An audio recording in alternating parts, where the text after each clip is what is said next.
History on Capitol Hill tonight. The office of Speaker of the House of the United States House of Representatives is hereby declared vacant.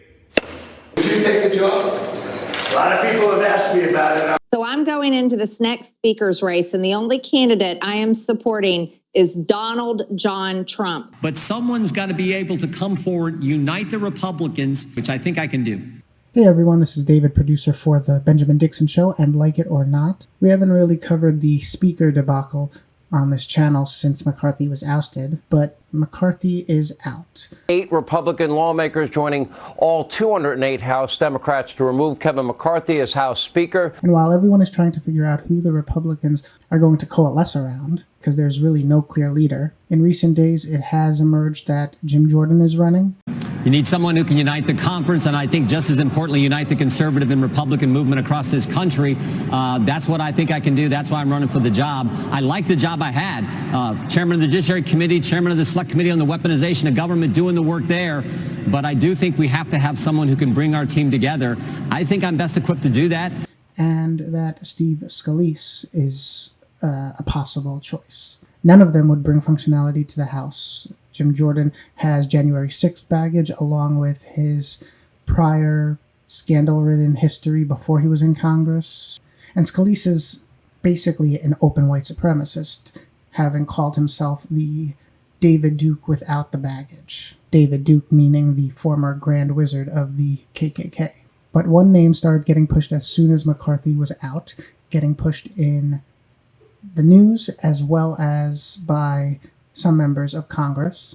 Now, sources telling me at this hour some House Republicans have been in contact with and have started an effort to draft former President Donald Trump to be the next speaker. And I have been told that President Trump might be open to helping the Republican Party, at least in the short term. Is that a reality?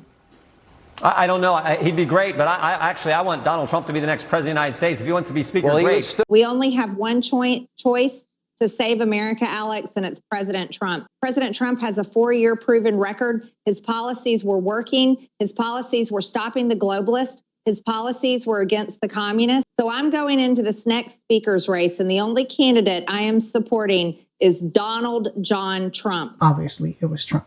And while in the early days of this week, he suggested he'd be open to it, and he kind of entertained it. Would you take the job? A lot of people have asked me about it. I'm focused president. You know, my focus is totally on that. If I can help them during the process, I would do it. Really, it's just because he wants to be in the spotlight and he wants to distract away from all the negative stuff going on around him. He has since posted to Truth Social with a very lengthy endorsement of Jim Jordan. I'm not going to read this post, but you can pause if you'd like to. What's only being reported on now is that Trump was behind the scenes when McCarthy was first trying to become speaker, and Trump was pushing for his name to be put forward as a possible contender for the speakership. Sources tell ABC News former President Trump secretly plotted to be elected Speaker of the House in January while he was publicly supporting now former Speaker Kevin McCarthy's bid. Our chief Washington correspondent Jonathan Karl has the exclusive details in his new book. While Kevin McCarthy was trying to get the votes to become Speaker of the House back in January, as you remember, it went through days of voting, 15 rounds of balloting. When Trump saw Matt Gaetz step up on the 7th ballot back in January and vote for Donald Trump for Speaker, and then he saw all the cable networks relay the vote count, and it was only a single vote for Trump. 212 votes for Hakeem Jeffries, 200 for Kevin McCarthy. Some others had a handful of votes, and then only one for Donald Trump.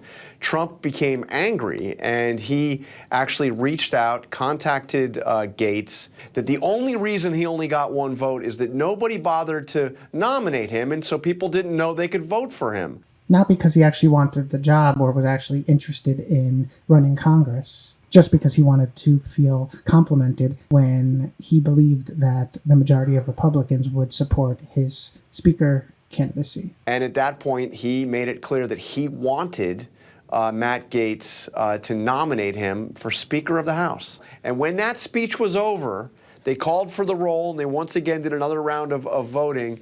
And once again, Donald Trump got a single vote for Speaker of the House, and that vote was from Matt Gaetz, who had just nominated him. Trump, as I report in the book, became even more livid after that happened and pushed Republicans to drop, the ones that were holding out on McCarthy, to drop their objections and to allow McCarthy to be elected Speaker of the House so that this would be ended and Trump would no longer be embarrassed. Turns out that initially Trump was against the idea, and when Matt Gaetz floated his name, he wasn't thrilled about it because he only got one vote. So as usual, Trump was only in it for his vanity. I think everyone knew that Trump was never going to be Speaker and that it wasn't a serious idea. I'm not sure the likelihood that Jim Jordan is going to be made Speaker, but if either Jordan or Scalice are elected Speaker, not much is going to change. They would still have to appease this small group of far-right Republicans, while even the majority of the Republican conference in Congress is against what they want to do. So the Republican conference is still going to fight with itself and not accomplish anything. Anyway, we'll keep an eye on things going on. In the meantime, let us know what you think in the comments.